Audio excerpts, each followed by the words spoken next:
Hello, Hey Boomer listeners. What do you think of that cute little video at the beginning? Hope you liked it. So today's topic is dating. And dating has certainly changed since we were in high school, when you just kind of hung out with your friends. You probably did group dates, whatever, and then maybe eventually that special someone would ask you out, or you might even have asked them out. It was awkward in high school, but probably easier than it is now as adults. And it is especially challenging now during the time of COVID. So when you enter the dating world as an adult, there are many ways, and you probably don't want to go hang out at bars and try and pick people up that way. That is never the recommended way.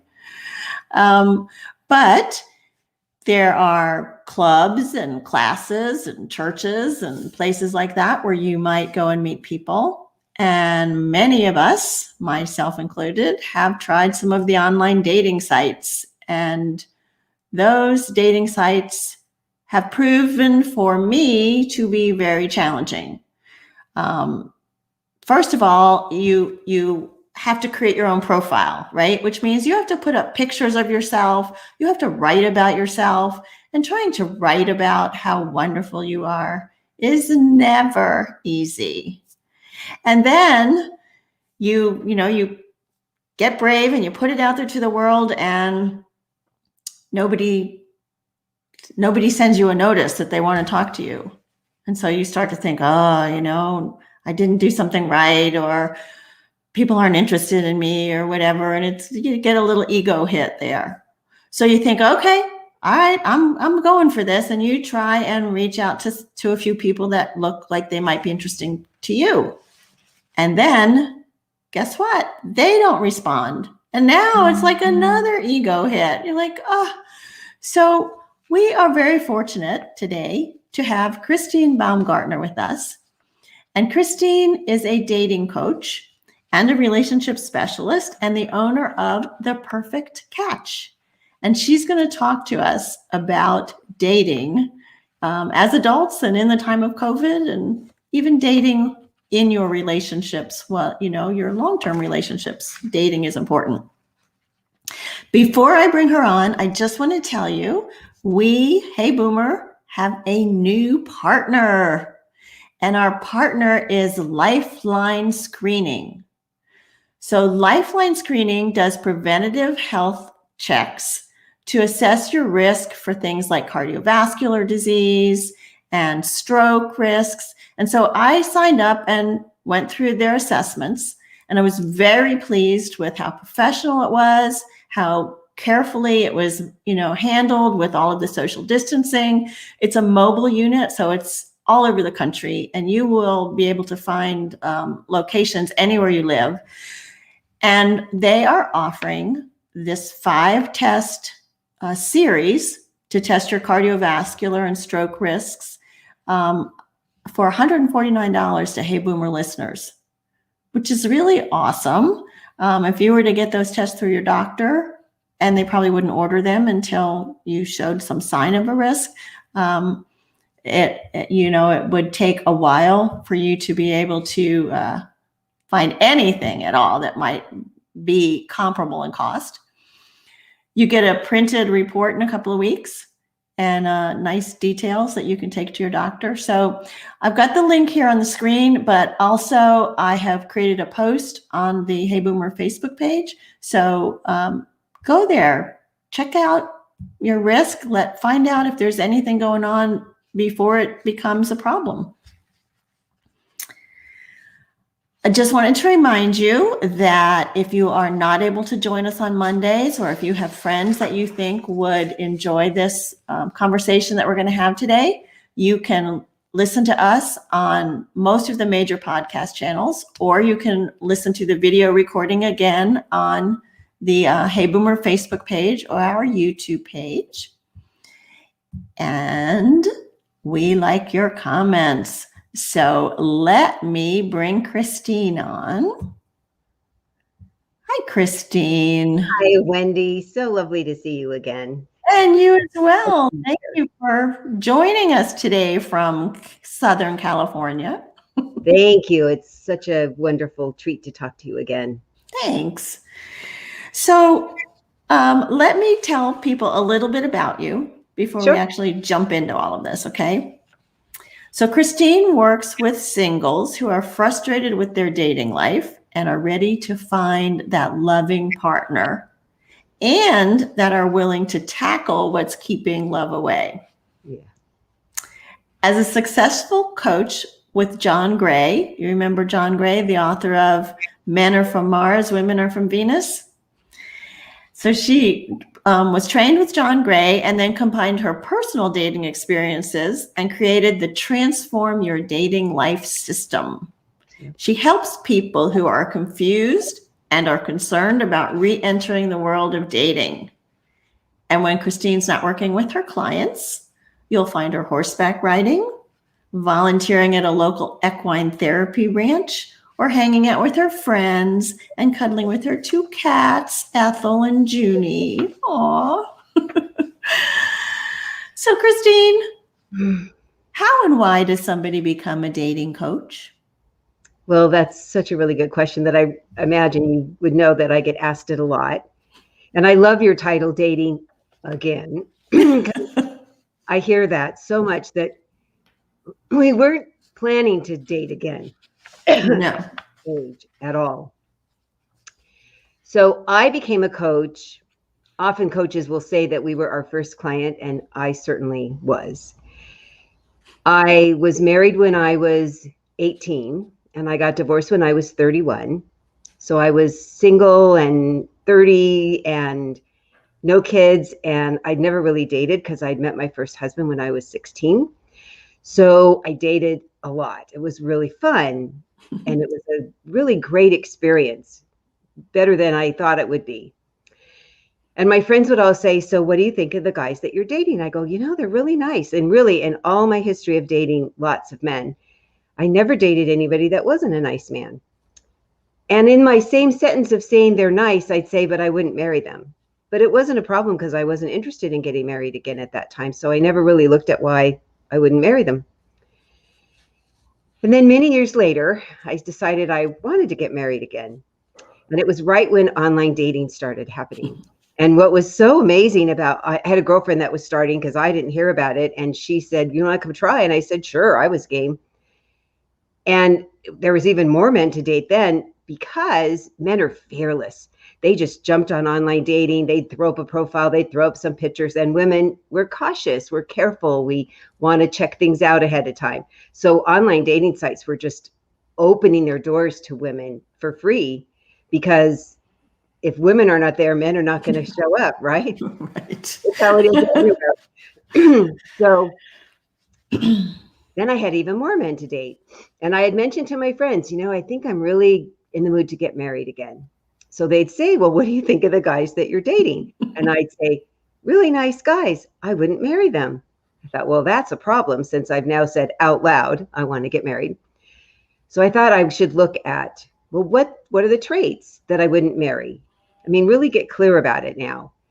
And amazingly, I live in this very metropolitan, I live near Disneyland. It is heavily populated. There are lots of men.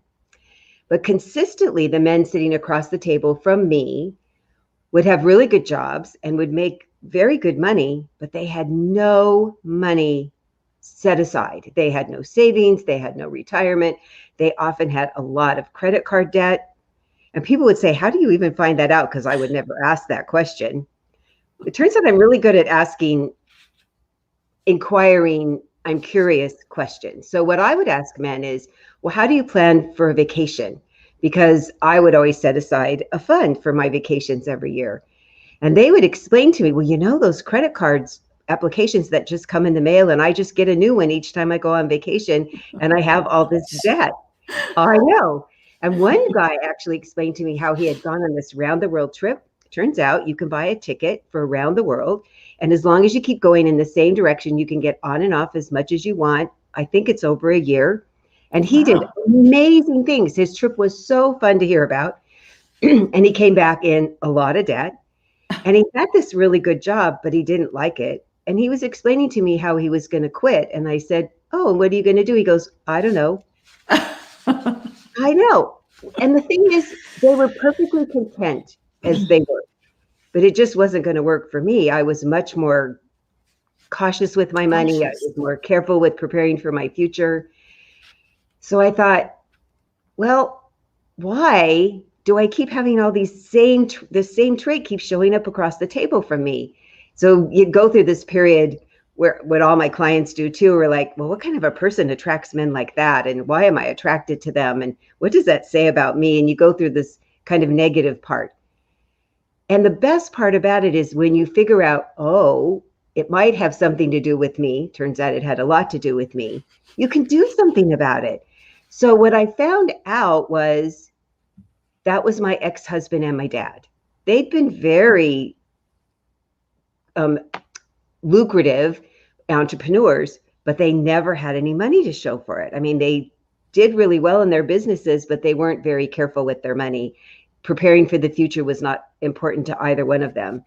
And I thought, oh, in my formative years, this is what I thought who men were, what I thought I could only deserve. I knew how to handle that. So as an adult now, in my late 40s, I decided, well, that isn't me anymore. I don't need to think that about men. I could think differently about men. I could think, because I had at that point, I had a company where I planned events for 25 years. And those people had to have a lot of discretionary income to plan a big party. And I thought, well, I attract clients like that. I bet I could attract a man like that. So I figured out a process to put myself through, which is the Transform Your Dating Life process that I do with clients. And the very next man that sat across the table from me made money and had money. I know. So I said, oh, it can't be that easy. You know how we are. So I said, well, what's the next trait that I wouldn't marry? And I worked on a process that had to do with me. And the very next man that showed up didn't have either of those traits. Uh-huh. I know. So then my friend said, well, what do you think of the guys you're dating? And I said, they have way more of the traits that I would marry, and they're not having the traits that I wouldn't marry. And they said, what'd you do? And I said, I just came up with this process. I use it for myself. I don't know if it would work for anybody else, but here, and it worked for them. Huh. So then I met and married my sadly now deceased husband. And one of my favorite stories to tell is, I have two stories. It was about our third or fourth date. And he said, how was your day? And I said, oh, I was doing my least favorite thing. I have to do spreadsheets for all my parties. And I'd much rather do the creative part, but I have to keep track of everybody's money and make sure I'm making money. So he says, so how often do you check your banking account? And I think I'm like hot stuff because I've been dating people that never look, and I look once a month. So I said once a month with my little proud face. He looked horrified because he was a sales manager at a car dealership. So finances were his life. And I said, so well, how often do you check yours? And he goes, every day, and sometimes more than once a day, which initially felt a little obsessive to me, this once a month person. But it turns out if you check your accounts really often, nothing horrible happens. Nobody steals your money. You don't get identity theft. So my next story, so I thought, I'm having somebody in my life who's really conscious about their money. So we met in October of 2005, and in March of 2006, he invited me to go on a cruise with he and his daughter and her girlfriend. And Bree was 15 at the time. And on that cruise, he gave me two presents that I didn't ask for. One was diamond stud earrings, very nice. And the other was his credit report. What? I know. Nobody'd ever done that before. So I said, gosh, Tony, thanks. What made you give that to me? And he said, well, I was really clear with reading your profile that it was very important to you to have a man in your life who was financially conscious, financially sound. And I'm falling in love with you, and I want you to see that I am. Wow. I said, Christine, I think you turned that around. Here's your physical evidence of that, besides that I had men showing up that had money in the bank. So what I find for women and men, because half my clients are men, is if you just see that there's a trait that keeps coming as a trend, they don't commit, they're not available, they don't contact you enough, they don't seem to care about your feelings, they're not available time-wise, they're grouchy, they're discourteous, they're mean. If it happens over and over and over, it's really time to look at what your part in is. Because if you look at what your part is, you can change that. And as you see, for me, and I watch every time for my clients, a new kind of person will show up because they're out there. It's just you look past them, because somewhere back here, you're looking for this trait that you'll swear you don't want. But if it keeps showing up, there's a reason. There's some reason that you believe you could have that. You don't know there's things that you could have. I mean, I've seen it across the board, the reasons. They all have the same solution. Work through this process and a different kind of person will show up every time. Wow. So the fact that you figured that out yourself, first of all, is very impressive.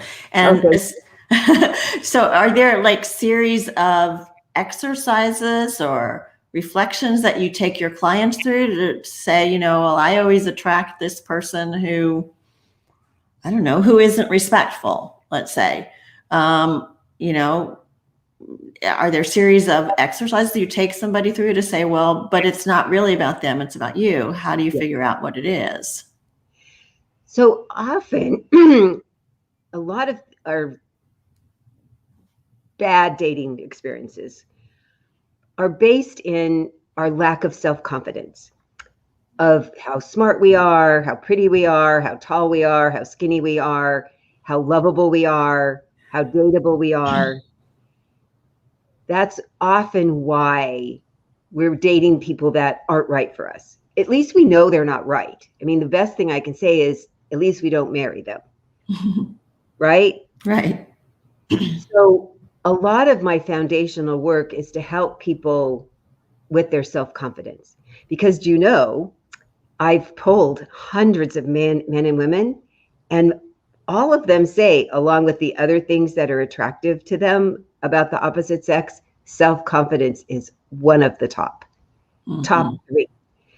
And so if you're feeling good about yourself, you're feeling capable, you're feeling like you're a catch, you're feeling like you have a plan for your life, you are available to explain it to somebody, then you're going to be attracting somebody who feels the same.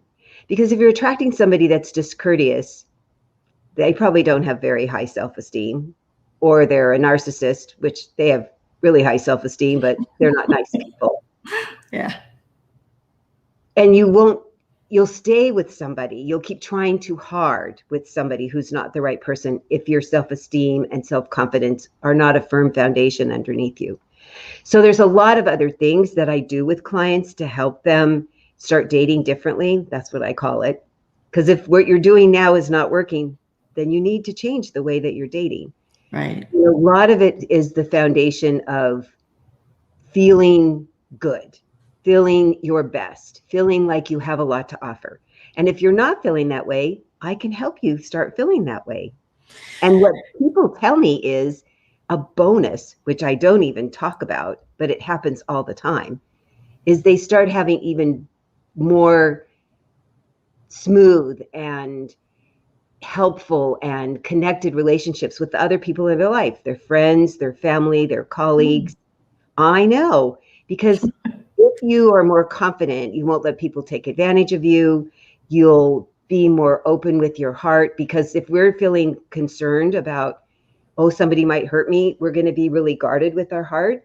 And even the best, most grown-up person that's walking by is going to go, how would I get through all of that, all that armor? And I tease that sometimes it's like we've gone into a castle and we've pulled up the drawbridge and we have 47 locks on it and a moat with alligators in it that eat people, and people on top of the turrets with oil that they could pour on them, and all these armed bow and arrow people around the property. And who's going to try to get through that, even if they really like you? So the big problem that happens when we have a lack of self-confidence is we date people that aren't right for us. It's not that they're terrible people always. Sometimes they are, But if you keep dating people that aren't right for you, you start getting discouraged. Well, what does that do to your self-confidence? It makes it less and less and less. So you're on this downward spiral where I'm going to get you on an upward spiral, feeling your best person. And once you feel that way, then you're going to attract the right kind of person for you. And I am evidence of that. Yeah. Well, I like that because, and you can take yourself with you then, like if you're already in a good place, I think that really opens the door to, and I'm sure you run into some struggles too, where like, oh, okay, I find this nice person, everything's going well, and now that old you shows up, and you're like, oh no, I'm in a good place, I'm feeling good now. Yeah, but I have tools that I teach for that, because one of the things that John Gray talks about is what happens is we have old stuff. Everybody's got old stuff. I mean, people tell me, oh, I want to date somebody that doesn't have baggage. And I go, No well, baggage, right? Yeah. They're going to be two, maybe. Right. I mean, everybody has baggage because it happens over our lifetime. What we want is somebody who's really done some work on it. So it would fit, the amount of baggage they have would fit in an overhead bin on an airplane. When I looked at mine, it was one of the things I do in my process with people is I said, oh my God, I have this U-Haul truck following me around that could hold a household good of people of 5, a family of 5. That was bad. But I could see why I was attracting who I was attracting, because I hadn't done my work. So when you've done your work up to a point, it's kind of like peeling an onion, and this wonderful person shows up. And I believe that people show up to help us heal some of our old wounds. We have similar ones or different ones in a way that's very, if you're open to the opportunity to look at your stuff, and it's not them, it's your stuff, and heal. So what happens is the more comfortable and connected you start feeling with this other person, some of those old layers that you haven't worked on yet will pop up. And so they come back. Because they know, because they're like, oh my gosh, the relationship's over. Do you remember there was a long time ago a book called I'm Okay, You're Okay, and then the next chapter was I'm Okay, What's Wrong with You? Yeah. So that's what happens. And so we look at what is it, your stuff, and they have stuff too. So we're going to look at their stuff. And then part of what I love that I got as such a foundation for working with John Gray for 2 years is that male communication part, male female, that's so different. Is so often we're doing this, we're miscommunicating, we're misunderstanding, where I want you to hear the other person in a way that makes sense to you, that doesn't hurt your feelings, that you don't take it personally. It's like, oh, they just speak we do speak very different languages. We have very different dictionaries. The thing that I know, when people are committed to being in a relationship together, they're willing to look at their stuff. They're willing to do the work. They're willing to walk into this place that feels unsteady and uneasy and uncomfortable, because the benefit on the other side is when you've walked this walk with someone else, with a person helping you, it's even better afterwards. You're in a more firm foundation together. You've done this battle. Sounds so hard, but that's how they've explained it. We felt like we went to battle and we won together. And I love that. I love that part of it. So I assure people that this is a possibility. I don't say it'll happen to everybody. At least if it does happen, they're like, oh, that's what that was. Yeah. That's what it is. Well, right. We're just going to give her a call because it's not that everything's falling apart. As my grandmother used to say, going to hell in a handbasket. Yeah, no, that's good. So, I was really excited to do this because we're coming up on Valentine's Day, and Valentine's can be a very lonely time for single people, right? We've put all of this pressure on ourselves and on society that Valentine, oh, you have to have somebody that loves you and stuff. So I'm just curious what you recommend to your clients to try and deal with that sense of loneliness during Valentine's Day. It's interesting. I've written some articles about how to be your own Valentine. I like because that. People, I want to ignore it. Oh, I don't. Oh, okay. If it's not a big deal to you, go on. As you said, I mean, everywhere. You know, it's in the grocery store, people on the corner selling balloons. You're seeing other people posting on Facebook about what they're doing as a couple. So if it's going to bother you, which it bothers most people from a little to a lot, then be proactive and come up with something lovely to do for yourself. Plan a bubble bath with candles, a chat with somebody that you really care about, a girlfriend, a family member. If you are feeling sad, and so watch a movie that makes you cry and get your whole box of Kleenex. Buy yourself flowers. Yeah. Oh, I have Everybody's Got Beaches. Oh, that's my go-to movie. I fall through the whole thing. I hear the music and I start crying. I know. And somehow it makes you feel better though, after you do that. Oh, you know why?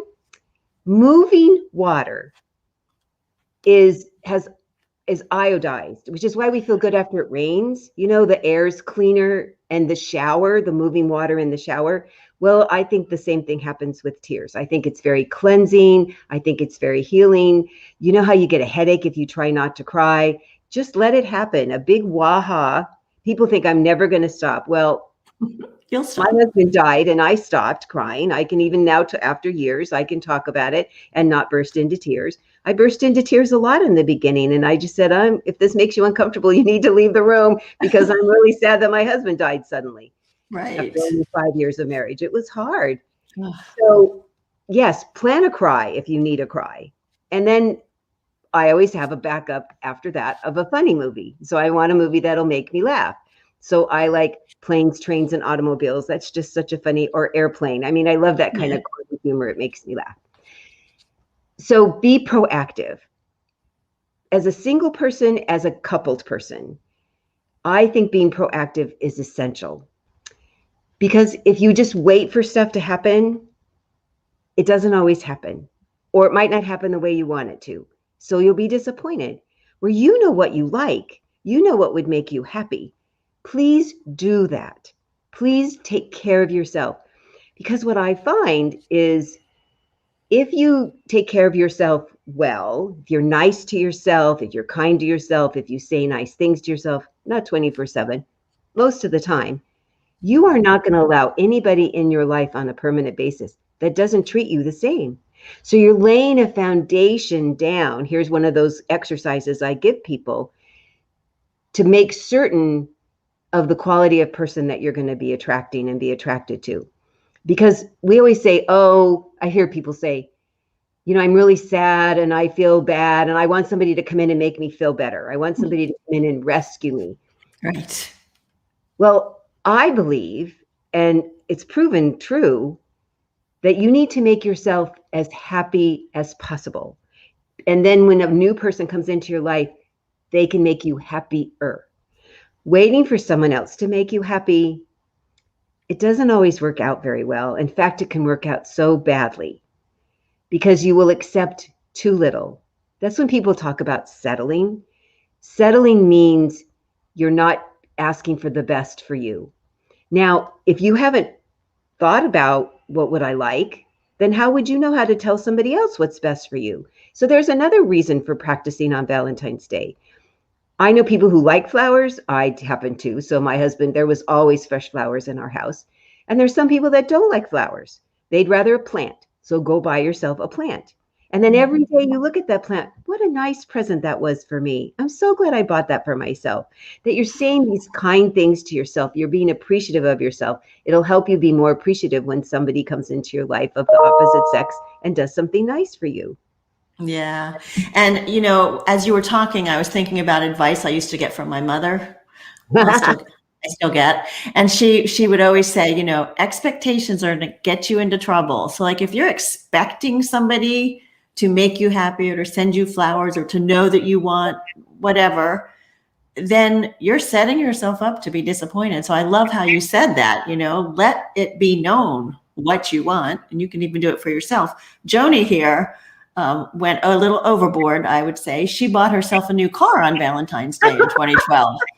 So that's very nice, Joni. I think I'll stick with a plant or some flowers. Well, good for you, Joni. See, I'll tell you, it's amazing when I ask my new clients, well, let's look at what you want. Let's get it all really clear, because people say, I don't know what I want. I go, well, then that's a problem.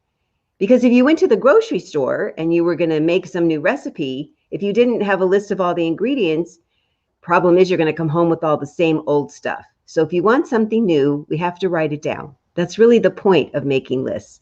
And the kind of lists I have my clients make about what they do, what they have to have, and what they can't have, I have them do it in a really different way than normally they've ever done it, where I have them breaking into the 4 categories of mental, emotional, physical, and spiritual.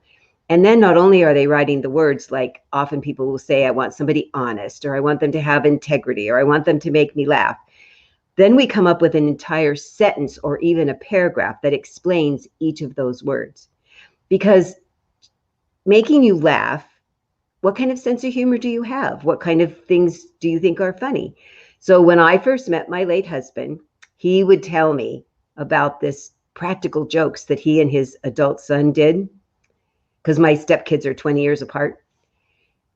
And I said, oh, wow, I get that people think practical jokes are funny. And I have to tell you, I don't. I don't see the point. They hurt my feelings. I don't even really like hearing about it. So please never do that to me. And so he spread the word through the family, never do a practical joke for Christina.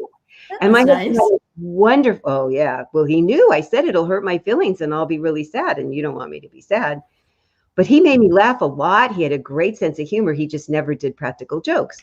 So if you say, I want somebody that makes me laugh, you say what makes you laugh. And if you, like when you're writing a profile, if you say, people say I'm funny, then say in there something that people thought was funny, something you said, or tell a joke.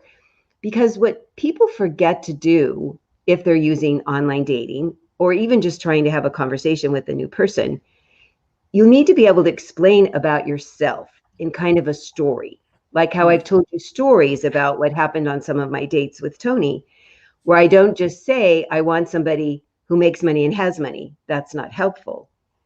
I tell a story about how I talked about me and what works for me. And then he told me back his story about how he handles his money.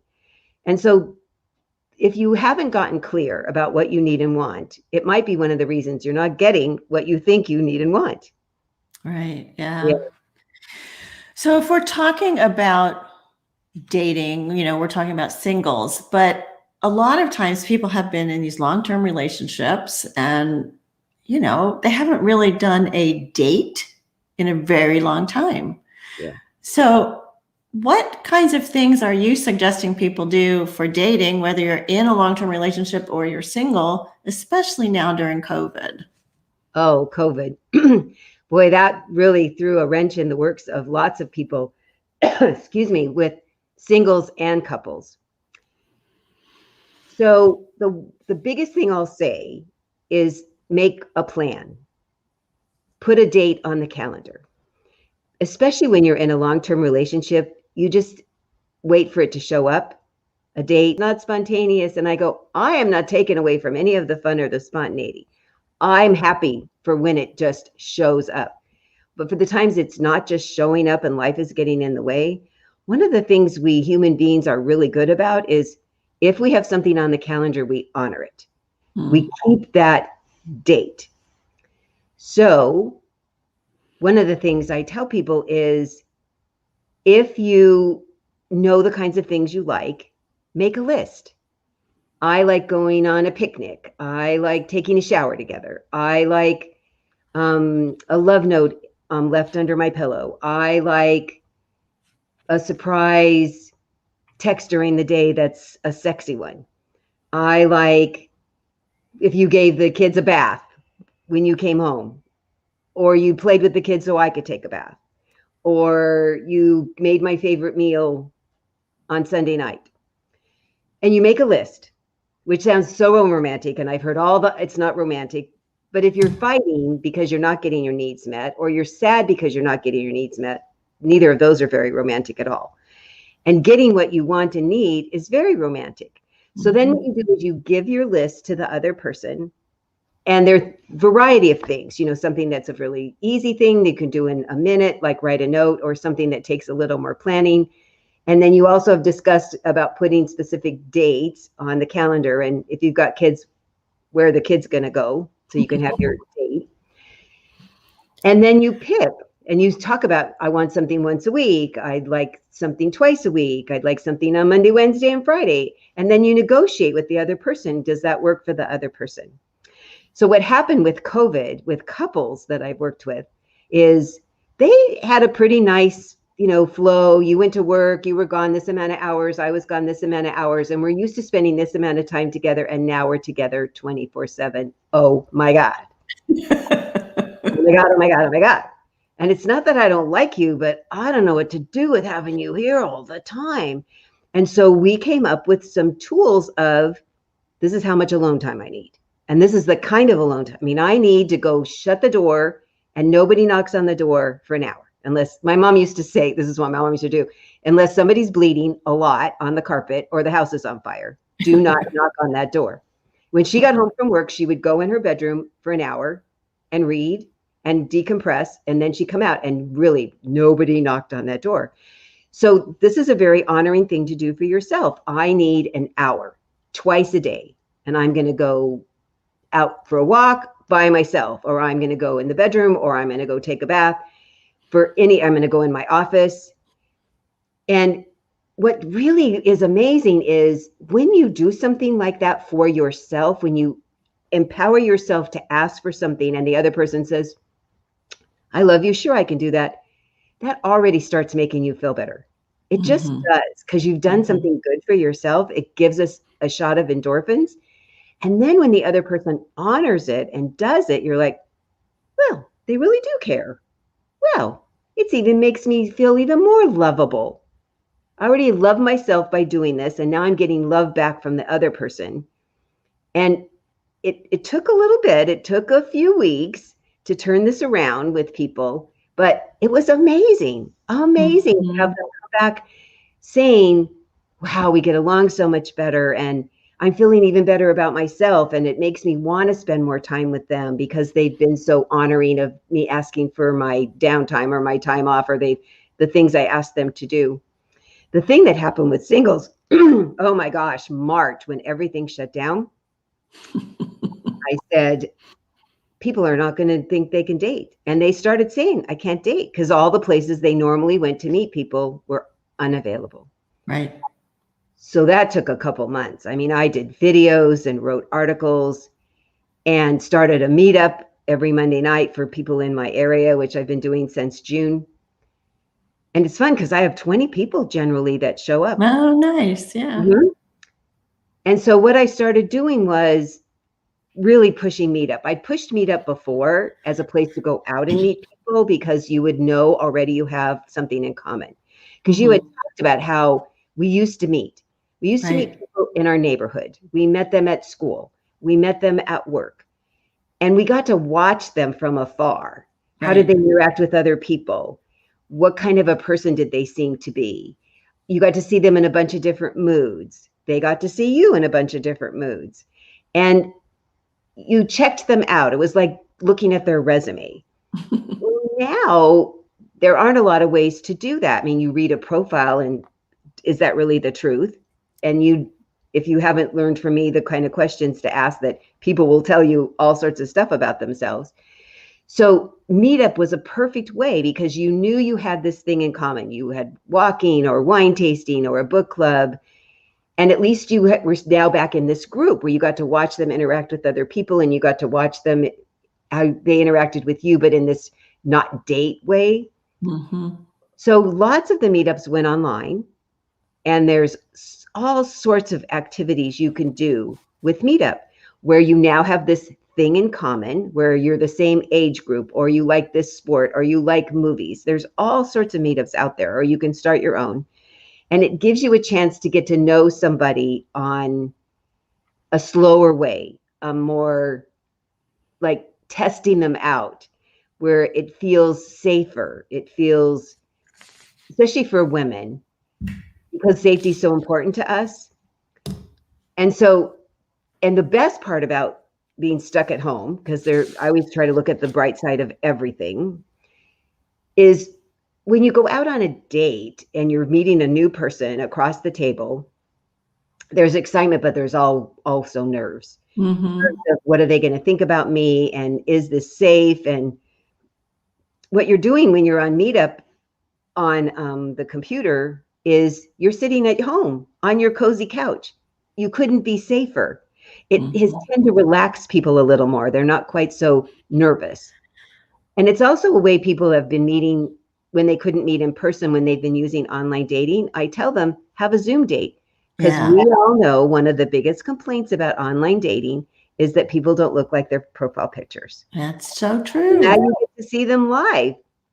I have found that very, very helpful, the Zoom dates. And yeah, and you're not stuck then, you know, like if you meet somebody and you start talking and you're like, oh, you know, right away, this is not going anywhere. You can say, okay, it's been nice.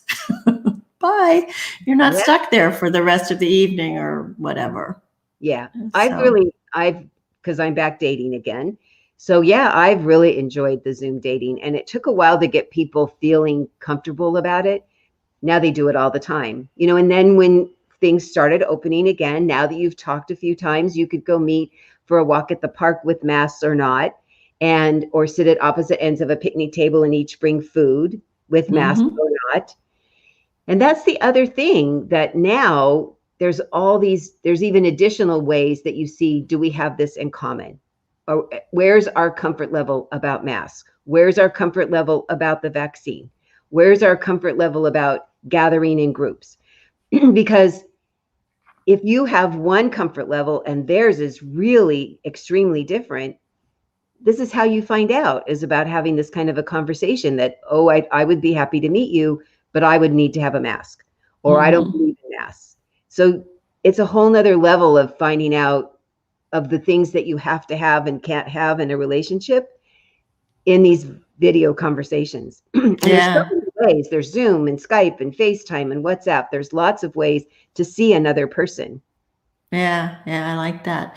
A question that I think is on a lot of people's minds that are single is, when you meet somebody and you've done the Zoom dating and you've gone for the walks and you really start to like them and whatever,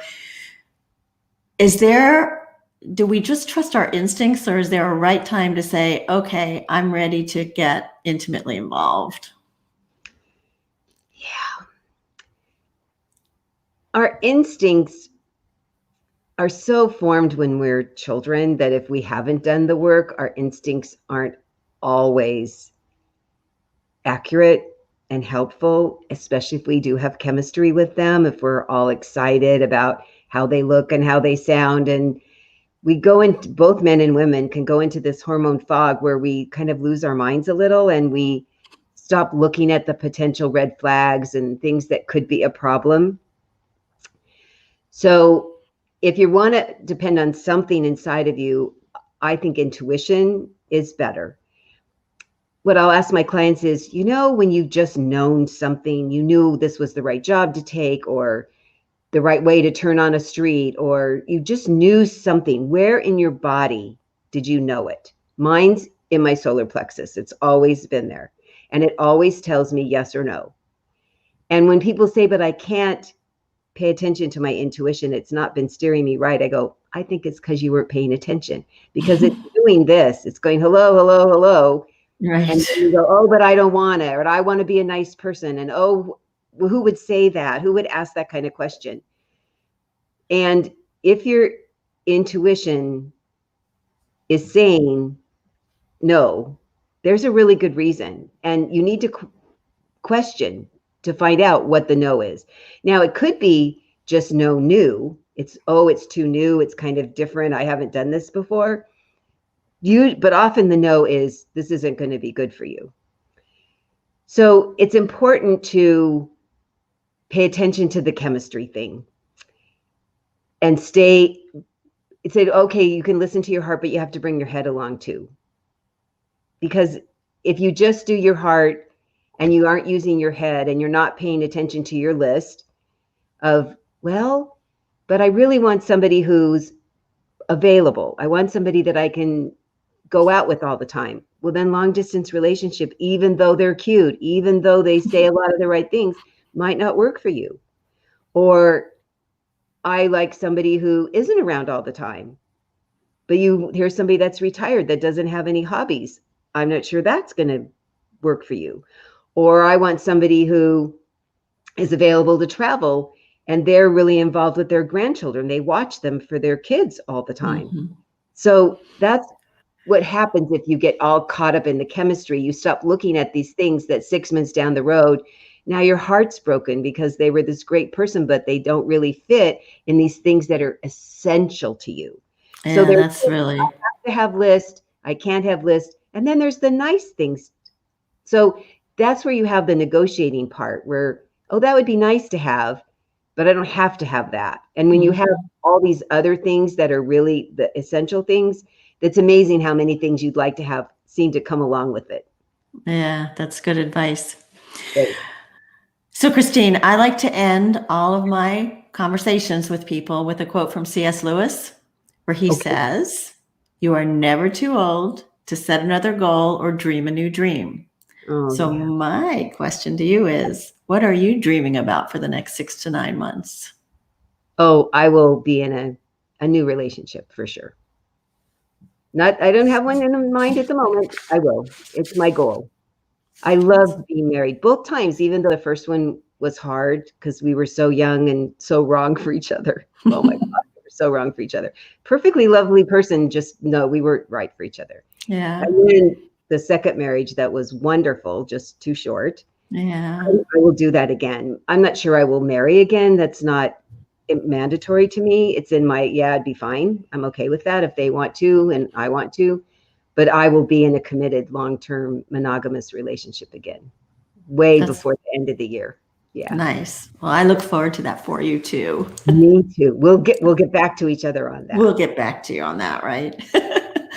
So let me share ways that people can reach you and communicate with you and ask you questions. Thank you. So this is Christine's website, theperfectcatch.com. She also has a Facebook page, The Perfect Catch on Facebook. And you can email her at christine@theperfectcatch.com. You also do a couple of blogs, don't you? Or podcasts? I do. I have a podcast with Barry Selby. He's also another relationship coach on Thursdays at 1:00 through SteamYard. It's 1:00 Pacific and 4:00 Eastern. Okay. And it's called Let's Talk About Dating. Love Right. it. Yes, Yeah. we've been doing it now for about 6 months.